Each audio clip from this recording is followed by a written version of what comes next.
Tonight, we're going to talk about laws, rules, and muggers' money. Let's get into this.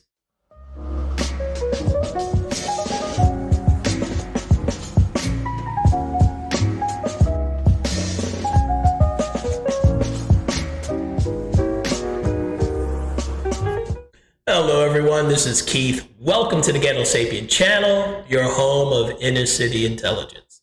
So, you know what laws are, you know what rules are, but you probably don't know what muggers' money is. But let you know what it is, being someone who grew up in the inner city. In the 80s in New York and Brooklyn in particular, crime rate was sky high, probably as bad or worse than it is now. This is when Mayor Koch was in office. This is before Mayor Dinkins came along. It was really bad. It was even worse under Dinkins. And then Giuliani came in and cleaned everything up amazingly for 8 years. But that's another story. So what muggers' money is, it's when you carry some extra cash on you because you're pretty much sure, or there's a strong possibility of before you make it home off the subway, a gun's going to get stuck in your face or a knife kind of poked in your ribs, and you will be politely asked to give up a donation to your local neighborhood crook. So you need to have some money. You don't want to give them all your money. You don't want to give them your whole wad, so you'd have $5 to $10 in a wallet you didn't care about. You give them the muggers money, and hopefully it'd go away. And rather than, do a strip search out on the street, because you hid your wad either in your sock, that was real common, or in your underwear, somewhere he wouldn't want to look anyway. So that's muggers money, $5 to $10 that you gave to just kind of, it was your way of acquiescing to the horrible crime situation that was Brooklyn, Bronx, and Queens. Manhattan was pretty much safe and segregated from all that stuff. We just had to deal with it in Brooklyn. And that's pretty much how it was. We were acquiescing and adjusting to a high crime neighborhood rather than expecting, equal justice under the law, some police protection, crazy stuff like that. We knew that wasn't happening, so we had to handle it our own way because contrary to popular belief, there weren't a lot of cops in the inner city. That's probably one of the problems. Our neighbors were not patrolled much at all. So it was we had to handle it ourselves. So muggers of money was the way out. And again, you did that because you couldn't change the situation. There was the laws or the books, but the rules dictated how they're enforced. And today we live in that situation now, where people are, in a way, carrying muggers' money on them because they're adjusting their political behavior to deal with an environment with laws, but rules that are unfair. Conservatives, independents, libertarians, we all understand that there's certain behaviors or certain thoughts or certain ideas we can't express in public or we'll, lose our job, lose our friends, things like that. We understand there's a cost. As a leftist, you can pretty much express just about any thought that comes into your head at work. You're not worried about it. But again, this is something that conservatives and libertarians and independents have to think about. We have to carry our muggers' money, meaning we have to kind of be quiet and acquiesce. Or if we speak out, like at work, you can lose your job.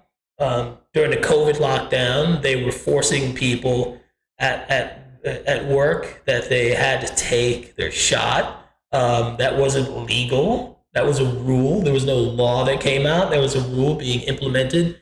And part of it may have been the fact that they knew conservatives and libertarians and independents did not like the COVID vaccine. So this is a way of weeding us out. If you wanted to shut up and take the shot, that was your political muggers' money that you were paying out. If you didn't, you got in trouble, you lost your job, and worse, you were considered an idiot for not complying. Just like if you didn't have your muggers money on you in the 1980s in Brooklyn and some mugger beat your ass because you didn't have enough money, instead of getting mad at the crook, the thief, the robber, they get mad at you for not acquiescing and adjusting to that world that you were forced to live in. And that's the world of politics we live in today. You got to have your muggers' money. January 6th, they didn't have their muggers' money. They thought that they had the right to protest, just like anyone else who's protested in D.C. before. Even if and there was some violence. Okay, we can't deny that. It was a riot in some cases, but most people, peaceful protest. In fact, they had seen peaceful protesting all that summer with the George Floyd riots. And these people did not understand the landscape who went to protest in January 6th, and they paid for it. They didn't have their muggers' money. So there were people locked up in jail to this day without trial, without charge yet, formally charged. And they're rotting in jail right now. They're political prisoners because they thought that the laws applied evenly. Not when the rules say the laws don't apply evenly. Because to give you an example, there was another much more violent situation in D.C. that happened on the 29th of May 29th. Here it is right here. The George Floyd protest spreads nationwide. It was so bad, it put the White House on lockdown. Trump had to go hide in a barricade, in a bunker. People were making fun of him, calling him a bunker boy. A church burned right across the street. About 60 to 90 Secret Service agents were beaten, and so many were hospitalized. One guy, I think he lost his vision in one eye. It's pretty bad. Here's a little taste of it. An hour and 12 minutes past curfew, and right now, the protesters rule the streets. The National Guard, nowhere to be seen. The state police, nowhere to be seen. The local police, nowhere to be seen. The sheriff's department, nowhere to be seen. The cops are nowhere to be seen. See, that was like my old neighborhood. You're on your own, and you better. And again, that's just how it was. So the people who protested January 6th thought that the laws applied evenly, and they did much less than what was done on the 29th of May, which you don't really hear about at all, and they're paying the price to get locked up because, again, they did not change their behavior to suit the crooked and uneven two-tier justice that we live in. They didn't adjust their behavior, and they're paying for it. They paid for it with their freedom. It's sad. Same thing happened to, let's say, Trump. Today, he has been indicted on, I think, 31 or 37 counts. He thought that he can have the same access to secret and classified documentation that all the other presidents have. Some that are still living today. They've had even more documents in their personal homes or their offices than Trump did. In fact, we have people who aren't presidents who have done just the same thing. They, Joe Biden, his vice president, had about 1,800 boxes that are out there, some in Chinatown. You had Hillary Clinton, who actually destroyed subpoenaed evidence that, and that included classified documentation and government property she destroyed with hammers and used software bleach bit to destroy it. Trump maybe saw that and thought that the laws applied evenly. But again, the rules do not. The rules are different for him than they were for even people who were not presidents. So Trump didn't have his mugger's money. And he went in and again thought those rules were going to apply to him evenly like they were anyone else. And just like in my old neighborhood, again, if you didn't have your mugger's money and so you got your ass beaten by a mugger, people get mad at you and not the situation or the thief. Same thing with Trump.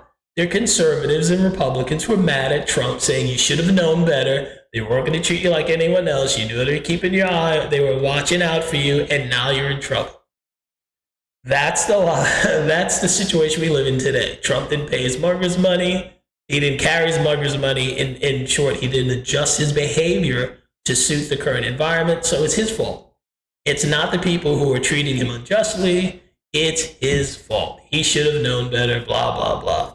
That's the sad and pathetic situation we live in today. And a lot of conservatives and quote unquote Republicans, well, actually the Republicans, but they're quote unquote conservatives, they are willing to live in that environment and think they can navigate it without getting in trouble. Instead of getting mad at the people who are doing this, they're mad at the person who that this uneven two-tiered judicial system is affecting. Muggers money. We need to move out of this situation because there's no winning if that's not what we're going to do. We're going to have to keep adjusting our behavior to so we can navigate in a world of two-tier justice. It's just not going to end well. That's my opinion. What's yours? Like, share, comment, and subscribe.